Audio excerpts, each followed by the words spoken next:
Hello and welcome to our 6th edition of Real Estate Pros in the Know, coming at you from Greater Louisville Association of Realtors. Today I have Luis Cuevas, which is a local realtor and a smart home specialist. All right, thank you. Thank you for having me. Thank you, Luis.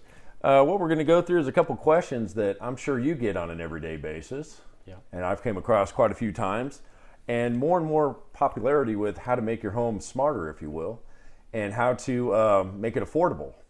So Correct. One of the first questions is, what is a smart home? So just to get to the basics, one thing that you want to think about is not to overcomplicate it. And essentially what a smart home is just a home that features some of these smart devices. So what are these smart devices? Well, essentially they're just home appliances or devices that can be remotely controlled via your phone, your tablet, your PCs. Again, some homes have a few devices while others have a lot more.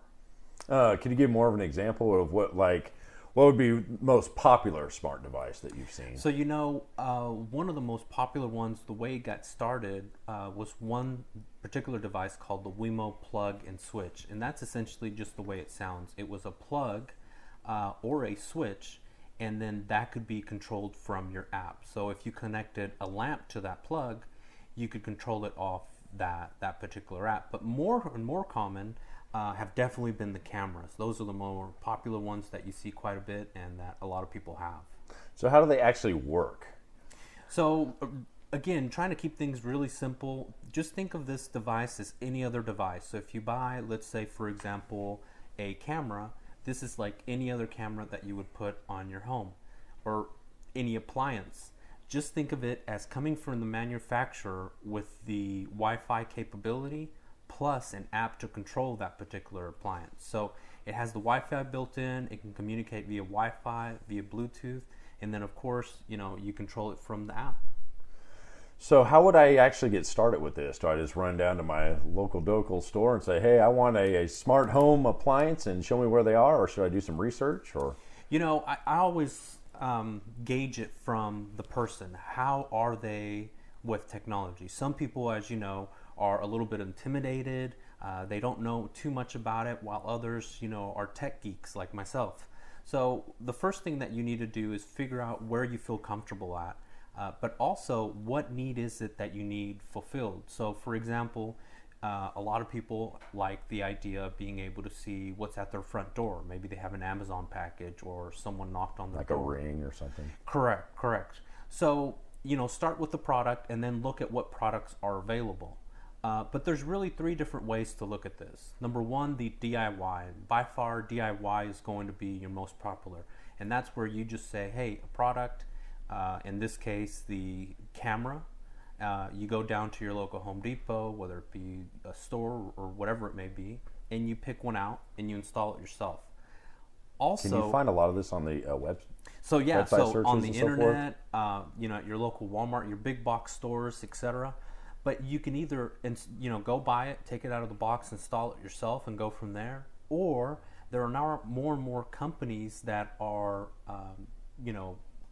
installing these for you. So for example, they may come to you and say, what all do you want? They'll install all those things and get you set up for them. And of course, being a realtor, we're seeing that more and more builders are just supplying this right from the get-go. It's now an option when you go to build a house if you want some of these things. So again, it just depends where you are. You want to do it yourself, you want to pay for some installation services, or if you're building a house, maybe something that you could have installed. With all this technology, there's got to be some pros and cons too. So I like the pros because more often I'm seeing that, we want information, we want it quick. And what a lot of these devices allow you to do is to have that access at your fingertips. So if you want to see if that Amazon package has arrived, you can just pull up the app and take a look. If you want to see, what the temperature is at your home or what's going on in your backyard in case you're at work and the kiddos are in the backyard, access at your fingertips is a big pro. The next one, obviously, the ability to remotely access whatever device it may be. That's really, really convenient. Now, on the other hand, the cons I would tell you is, hey, if you lose your power or your Wi-Fi, you lose all these devices. I was going to say, your whole world just went upside down. It's gone. It's completely gone. And then the other thing that we always have to be conscious of in this digital world is we have to take privacy into consideration. Because now, if you put a camera in your backyard, in your living room, in your kitchen, you know, you may be able to take a look at it, but just like anything else, if you lose that password or someone else gets a hold of that password, they now have the ability to look or control those devices. So strong password management is super, super important in this. How about positioning of those cameras as well? I've heard some situations where maybe the camera wasn't positioned right, or it sees over the fence to the next door neighbor's house, or something of that nature. Exactly. So you want to be conscious of that. You know, that's, you know, the technology is there. After that, it's up to you how to use it responsibly, and again, passwords being really important, and where it is that your cameras are looking are also another important. You know, do you want someone else seeing what you're seeing? Would you want someone else's camera looking at you? You know, just some ethical things to take into consideration. Absolutely. So do you have any recommendations to get started, or what I would need to get started? So, you know, my biggest recommendation for people that often gets overlooked are two things. Number one, obviously you're going to have to decide where you are, a DIYer, which most of us are, and these things are so easy and they're getting really user-friendly that I think most of us are going to be the DIYer. But the backbone of these two things is definitely going to be, number one, fast internet. This is certainly not something that you want to have with dial-up or any really slow things. What you want to do is have some fast internet, because these are going to use up some data.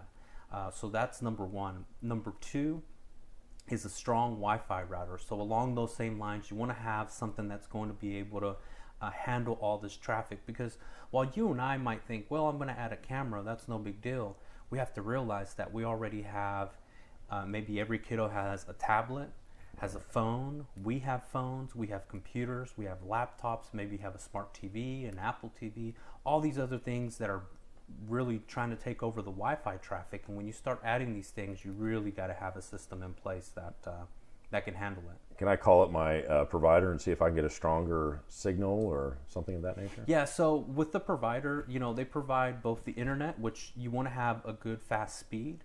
But the other thing is, you know, they'll give you a router. I'm not a big fan of theirs because, you know, they're kind of in control. I would really suggest that you go out and about and shop for your own router. And you're going to see that routers have become so much better and faster. And the one I would recommend is what's called a mesh system.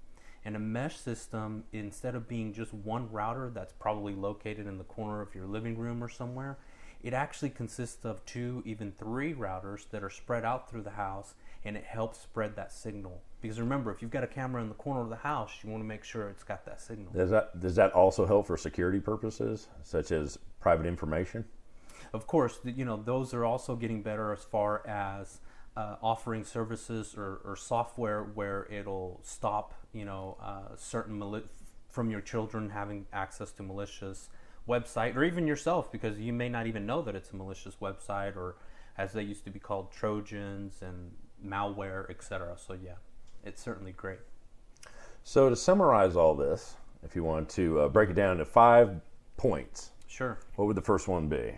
You know, the first and foremost thing that I would tell you is, now more than ever, the beauty of technology and the world we live in right now is that every year these things are getting better and better, but also at the same time getting cheaper and cheaper. They're easier to use, they're cheaper to have access to, and we as the consumers are the ones that are winning, because when 2 companies are fighting it out for the market, it creates a better product at a cheaper price. The next one I would say is the conveniences. It just makes your day-to-day life better. You know, what is it that you're looking for to fulfill?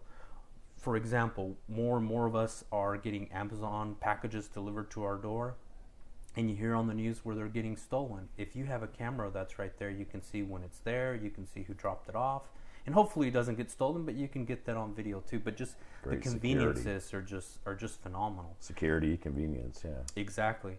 And then the infrastructure, I would definitely reinforce infrastructure. You want to have something in place, because the last thing you want to do is get some of these items and not have a good experience. You want to have that good backbone to be able to support that, and once that's there, then you'll have a much better experience.